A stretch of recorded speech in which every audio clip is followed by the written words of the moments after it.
উদ্ধৱ কালৰ অসমীয়া সাহিত্য বুলিলে কি বুজায়?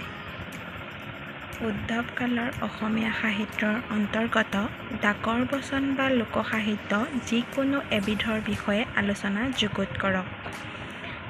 উত্তৰ: প্ৰত্যেক জাতিৰে নিজস্ব ভাষা আছে আৰু সেই ভাষাৰ মাধ্যমত জাতিৰ সাহিত্য গঢ়ি উঠে। ভাষাবৃক্ষৰ সাহিত্য সৌৰভময় পুষ্পস্বৰূপ। জাতীয় সাহিত্য জাতিৰ আশা আকাংক্ষা আনন্দ বেদনা আৰু ভাষা কল্পনা প্ৰকাশৰ থল। বৰ্তমান অসমীয়া সাহিত্যত হাজাৰ বছৰৰ ক্ৰম পৰিণতিৰ ফল। ভাষা নোহোৱাকৈ সাহিত্যৰ সৃষ্টি হ'ব নোৱাৰে। খ্ৰীষ্টীয় দশম-একাদশ শতিকাৰ আগতে অসমীয়া ভাষা বুলি এটা স্বতন্ত্ৰ ভাষা নাছিল। ভাষাই যেতিয়া বিভিন্ন ভাৱ, অনুভূতি আৰু অৱস্থা প্ৰকাশ কৰিব পৰা শক্তি অৰ্জন কৰে আৰু উচ্চাৰণ কৰা বিভিন্ন ধ্বনি বুজিবলৈ সাংকেতিক চিহ্ন বা হৰফ সৃষ্টি কৰি লিখাৰ পদ্ধতি প্ৰৱৰ্তন কৰে, তেতিয়াৰ পৰাহে সাহিত্যৰ প্ৰকৃত বুৰঞ্জী আৰম্ভ হয় বুলি ক'ব পাৰি। কিন্তু ভাষাই লিখিত অৱস্থা পোৱাৰ আগতে যে কোনো সাহিত্যৰ উদ্ভৱ হোৱা নাছিল, তেনে কথা ক'ব নোৱাৰি। শিলালেখ, তামৰ ফলি আদিত খোদিত কৰা লিপি আৰু তাৰ অৰ্থৰ উদ্ধাৰ আৰু বিশ্লেষণে প্ৰাচীন স্তৰৰ অসমীয়া সাহিত্যৰনো কেনে ৰূপ হ'ব পাৰে তাৰ ধাৰণা আগবঢ়ায়। ভাষাই হৈছে সাহিত্যৰ মূল শাসক। উদ্ধৱ কালৰ অসমীয়া সাহিত্য বুলি ক'লে আমি উদাহৰণস্বৰূপে এনেদৰে আলোচনা আগবঢ়াব পাৰোঁ। আমি যদি আমাৰ ওচৰ চুবুৰীয়া পৰ্বতীয়া জাতিবোৰলৈ লক্ষ্য কৰোঁ, তেওঁলোকৰ বহুতৰে লিখিত সাহিত্য নাই। কিন্তু মুখে মুখে প্ৰচলিত গীত, মাত আৰু সাধুকথাৰ প্ৰচলন আছে। অসমীয়া ভাষাতো তেনেধৰণৰ লোকগীত, সাধুকথা আৰু প্ৰবচন হয়তো প্ৰচলিত আছিল। পুৰুষানুক্ৰমে মুখে মুখে প্ৰচলিত হৈ অহা লোকগীতসমূহে বিভিন্ন যুগৰ পৰিৱেশৰ প্ৰভাৱত পৰি মুঠ সলায়। ভাষাই আধুনিক ৰস লয়, সাজ-সজ্জা নতুন হয়। পণ্ডিত হেমচন্দ্ৰ গোস্বামীয়ে তেওঁৰ অসমীয়া সাহিত্যৰ চানেকিত গীতিযুগ বুলি অসমীয়া সাহিত্যৰ প্ৰাচীনতম কালটোক নিৰ্দেশ কৰিছে। দৰাচলতে সপ্তম শতিকাত অসমীয়া ভাষাই প্ৰকৃত অপভ্ৰংশ স্তৰ অতিক্ৰম কৰি স্বতন্ত্ৰ ৰূপ পৰিগ্ৰহ কৰা নাছিল। স্বতন্ত্ৰৰীয়া ৰূপ নাপালেও জনসাধাৰণে প্ৰাক-অসমীয়া এটা জনভাষা নিশ্চয় কৈছিল। এই ভাষাটোৰ পৰাই উফৰি যোৱা দুই এটা শব্দ দ্বাদশ শতাব্দীৰ পূৰ্বৰ তাম্ৰশাসনবোৰত পাওঁ। গতিকে প্ৰাক-অসমীয়াত জনভাষাত গীত-মাত ৰচিত হোৱা আৰু সেই গীত-মাতৰ কিছু অংশই ৰূপ সলাই পৰৱৰ্তী যুগত অসমীয়া ৰূপে পৰিচিত হোৱা একো অস্বাভাৱিক নহয়। সমালোচকে গীতবোৰক আদি যুগত স্থাপন কৰাৰ প্ৰধান যুক্তি হ'ল যে সকলো ভাষাৰে লিখিত আৰু পৰমাৰ্জিত সাহিত্য সৃষ্টি হোৱাৰ আগতে জনসমাজে মৌখিক গীত-নৃত্য মাজেদিয়েই সামূহিক জীৱনৰ আশা-নিৰাশা, প্ৰেম-প্ৰীতি, আনন্দ-উৎসৱত ভাৱ ফুটাই তোলে।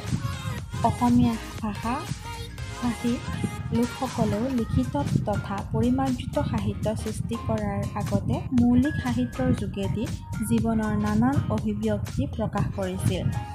এই মৌলিক সাহিত্যসমূহেই বৰ্তমান অসমীয়া সাহিত্যত সৌষ্ঠৱ আৰু শোভাবৰ্ধন কৰিছে। অসমীয়া লোকসাহিত্যৰ প্ৰধানকৈ লোকগীত, ফকৰা যোজনা আৰু প্ৰবচন, সাধুকথাৰ উপৰিও মন্ত্ৰ সাহিত্য, ডাকৰ বচনসমূহো উদ্ধৱ কালৰ অসমীয়া সাহিত্য বুলি জনা যায়। উদ্ধৱ কালৰ অসমীয়া সাহিত্যৰ অন্তৰ্গত ডাকৰ বচন সম্পৰ্কে আলোচনা আগবঢ়োৱা হ'ল। অসমীয়া ব্যৱহাৰিক জীৱনত, বিশেষকৈ কৃষিজীৱী সমাজত ডাক-পুৰুষৰ বচনবোৰৰ মূল্য আৰু প্ৰভাৱ বিশেষভাৱে দেখা যায়। অসমীয়া নিৰক্ষৰ জনসাধাৰণৰ বাবে ডাকৰ বচন বেদৰ বাণীৰ দৰে ব্যৱহাৰিক জ্ঞানৰ এখনি মৌলিক বিশ্বকোষ। তেওঁলোকে বেদ নামানিব পাৰে, কিন্তু ডাকৰ বচন তেওঁলোকৰ হাড়ে-হিমজুৱে মিলি আছে। ডাকৰ বচনসমূহ কেৱল অসমতেই নহয়, বংগদেশ, বিহাৰ আদি ঠাইতো প্ৰচলিত আছে আৰু সেই ঠায়ে ডাক পুৰুষক দাবীও কৰিছে। জনপ্ৰবাদ আৰু ডাক পুৰুষে জীৱনী থকা এখন অবাৰ্চিন্ন চৰিতপুথিৰ মতে ডাক পুৰুষে বৰপেটা অঞ্চলৰ লেহিডাঙৰা গাঁৱত জন্ম লাভ কৰে। ডাক চৰিতৰ মতে ডাক কুমাৰণীৰ সন্তান। মাকৰ বহুত দিনলৈ সন্তান হোৱা নাছিল। এদিন বৰাহ মিহিৰ পোনী তীৰ্থ কৰিবলৈ আহি কুমাৰৰ ঘৰত অতিথি হিচাপে থাকে আৰু কুমাৰণীৰ সেৱা শুশ্ৰূষা কৰাত সন্তান হ'বলৈ বৰ দিয়াত সেই অনুসৰি ডাকৰ জন্ম হয়। চৰিতপুথিৰ মতে ল'ৰালি কালত সমনীয়াৰ লগত ভেট তুলিবলৈ যাওঁতে লগৰীয়াই পানীত পেলাই মাৰে। ডাকে এদিন এনিশালৈ জন্মগ্ৰহণ কৰা বুলি প্ৰবাদ পোৱা যায়। গতিকে চৰিতপুথি আৰু প্ৰবাদৰ মাজত সামঞ্জস্যতাৰ খুঁটি থকা দেখিবলৈ পোৱা যায়। ডাক শব্দৰ অৰ্থ হৈছে উচ্চাৰণ কৰা, সম্বোধন কৰা বা আহ্বান কৰা। গতিকে যিবোৰ উপদেশ সমাজত কেনেকৈ চলিব লাগে সকীয়াই দিয়ে, সিয়ে হয়তো ডাক ৰচনাৰ ৰূপে প্ৰসিদ্ধ লভে। ডাকৰ বচনসমূহত সমাজ জীৱনৰ অভিজ্ঞতাৰ ভালেমান দিশ যেনে ধৰ্ম প্ৰকৰণ, ৰন্ধন প্ৰকৰণ, গৃহিণীৰ লক্ষণ, পুৰুষ লক্ষণ, স্বাস্থ্য প্ৰকৰণ, কৃষি লক্ষণ, বৰ্ষা লক্ষণ, জ্যোতিষ প্ৰকৰণ প্ৰভৃতি বিভিন্ন বিষয়ৰ লাগতিয়াল কথা সন্নিৱিষ্ট কৰা হৈছে। ডাকৰ বচনৰ দৰে প্ৰচলিত কিছুমান কথা অসমৰ লগতে ভাৰতৰ অন্যান্য ঠাইতো প্ৰচলিত আৰু এইবোৰ ডাক খনা, ভদ্ৰৰ, ডংক, ভদ্ৰৰী প্ৰভৃতি বিভিন্ন ব্যক্তিৰ নামৰ সৈতে এই বচনসমূহ জড়িত হৈ থকা দেখা যায়।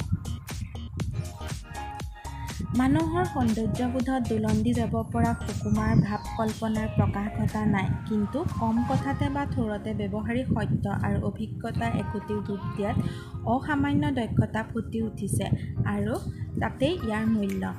বচনবোৰত কৃষিজীৱী সমাজ এখনৰহে চিত্ৰ প্ৰধানকৈ প্ৰতিফলিত হৈছে, যাৰ পৰা অনুমান কৰিব পাৰি যে এইসমূহ ৰচিত হোৱাৰ সময়ত সমাজে জনজাতীয় কৌলিক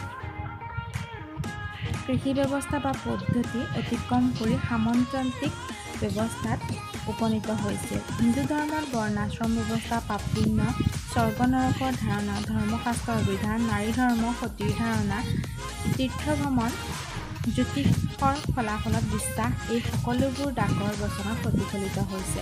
নাগৰিক জীৱন বা সাহিত্য সভ্যতাৰ আঁচোৰ ডাকৰ বচনত নাই।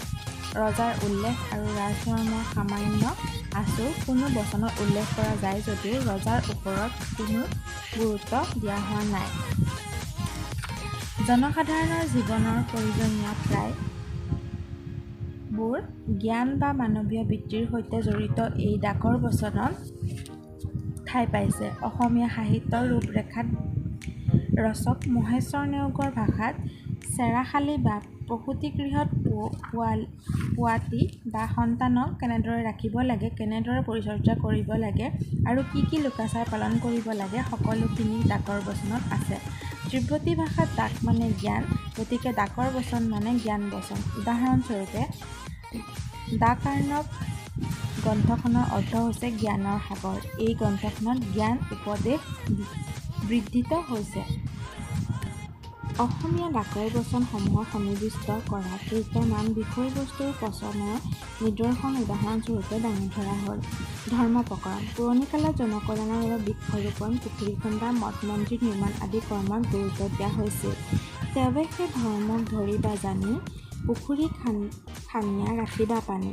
বৃক্ষ ৰোপণত অধিক ধৰ্ম, মঠ মণ্ডপ গুৰুতৰ কৰ্ম।